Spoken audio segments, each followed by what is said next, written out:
So that is related to the different motivation theory. Then it is related to motivation and behavior.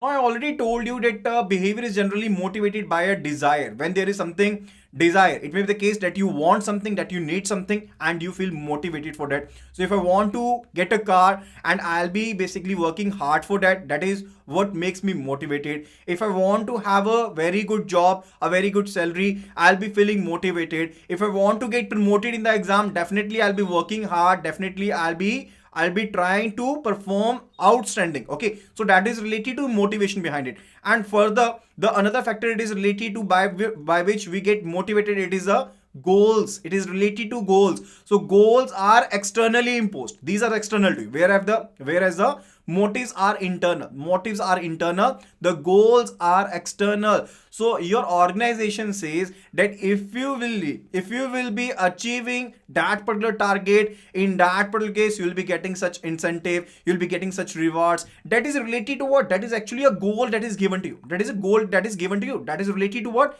That is related, that is external to you. So goals are external, whereas the motives are internal. Okay, so let us have a look at the motives over here. So motives which are inner are needs, wants, that derives, that impulses within an individual. Okay. So these are whys for the behavior, that we should be behaving in what manner. So that is related to what? That is related to motives actually. And when we talk about the goals, these are external to the individual. These are external to the individual, and we can say these are outside an individual. So these are the hopes for rewards towards which the motives are directed. So you are will be motivated toward that particular direction. That is related to the goals over there. Then it is related to motivation to work.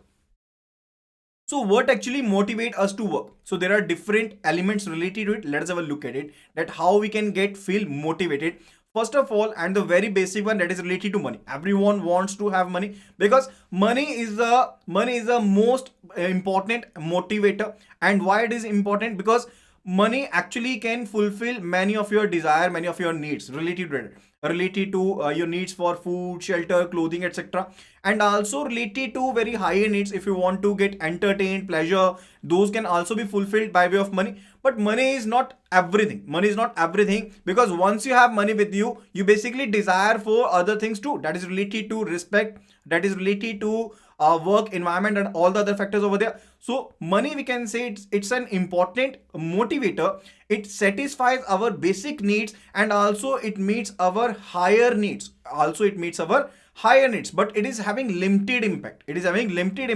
But because if you're getting money only and you're not getting respect, you're not getting satisfaction from the job you are doing right now, definitely you'll be getting frustrated at some particular point, and you will not be motivated to work there. Okay, the second important motivator, that is the appreciation. So everyone wants to get appreciated if they are working hard. So if you're working hard, definitely you want to get appreciated by by your subordinates, by your colleagues, by your customers. Okay, so that is a known monetary benefit. That's a known monetary benefit, that is actually related to recognition. That is related to the recognition, that you are being recognized as a very good employee, that you're working hard, you are basically valuable to the for organization itself. That is related to it. Okay, so it basically satisfy your self-esteem needs. It satisfy your self-esteem need. If you memorize the Abraham Maslow model, there were physiological needs, there was there was security needs, there was social needs, and the fourth tier, it was a self-esteem needs. So when you get appreciated, the self-esteem need is satisfied. Okay, and it can also impact not only on you but also on the other individuals in the group itself. So if you're working in the group, because I already told you that organization is a group of employees. So if you're working all together and one person get appreciated for good doing, in that case the other members of the team also get motivated. They also want to they also want to make those efforts so as to achieve the goals. Okay, that is related to appreciation. Then further, it is related to job enlargement.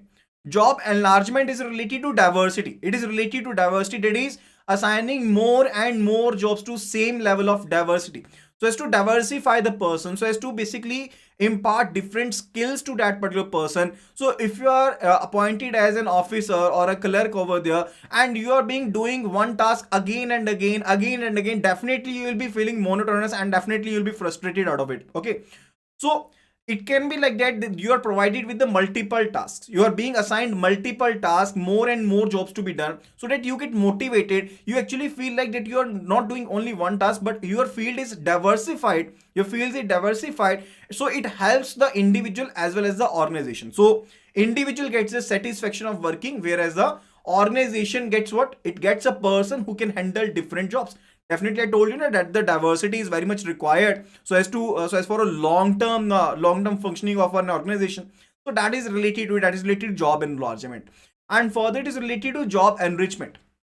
So job enrichment is when we feel enthusiastic about our job, when we feel exciting our job, when our job is challenging, it's creative, it's not monotonous, and it's actually involves higher responsibilities. Okay, so if you're given some responsibility from the management or from your manager, definitely you'll be feeling accomplished. And further, when you fulfill their expectations, you feel like that you have achieved something, you feel enriched, so it is something that is basically related to diversity, but actually it's challenging. It basically related to the responsibility factor over there, that you are the decision maker, you're planning something, you're having the controlling powers over there.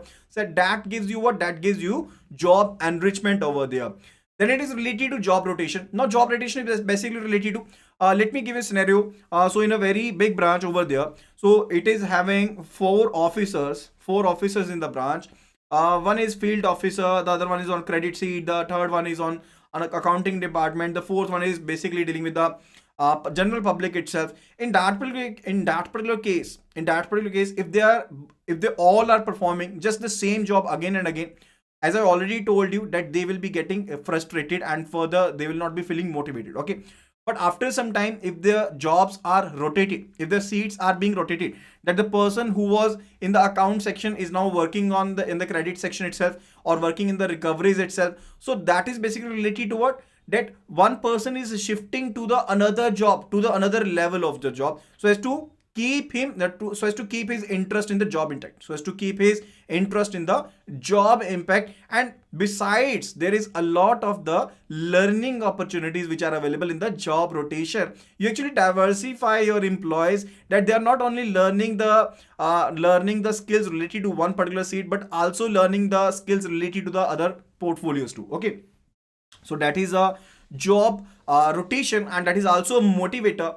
And further, it is related to participation. I already told you, when you get a chance so as to participate in being a decision maker, definitely the employees get motivated. Let me give an example that the management just gave you a scenario, that where the employees can do make the changes in the organization itself. So you just all voted, and further you all just voted, and further your decision was implemented. In that particular manner, you'll be feeling motivated. You'll be feeling motivated because you'll be having the feel that you have participated in the management process too. Okay, so that is related to participation. And further, it is related to quality of work life. Now actually, it depends upon person to person that what the quality of work life means to me. So if I am ambitious about my job, so I would be liking that I'll be getting much more innovations in the job itself. And further, it may be the case I want clean environment or ambience over there. It may be related to I want safety or healthy environment over there. I want fair compensation. For some person, it could be the case that they want fair compensation, and that could be a quality of work life. And for some person, it could be like that they want healthy and safe environment in the workplace. That may be a quality of work life. So basically varies from person to person, but it's a combination of what? It is combination of physical and emotional comforts that the employer gets at the workplace itself. So that is, so if the employee is feeling motivated, is getting the comforts at the workplace itself, he will be feeling motivated. So these are the motivators. What let me just remind you. First it was money, then the appreciation, then job enlargement, job enrichment, job rotation, participation, quality of life, quality of work life. Okay,